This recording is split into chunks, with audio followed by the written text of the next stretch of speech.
Hello everyone, today I'll show you how to transparent an image watermark to a PDF file using Foxit PDF Editor. Open your PDF file. Now select Organize option. Select your watermark option and select Add watermark. Select your file option and now select Browse option. I'll insert this image. Now select Open. And this is image watermark now inserted, and this is watermark transparency, that means opacity. I'll make it transparent and see this, and you can appear this image behind the page or top of this page.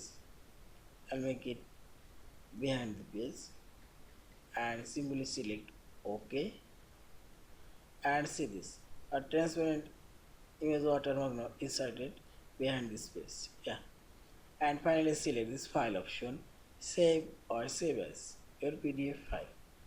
Thank you for watching. Please subscribe, like, share and comment.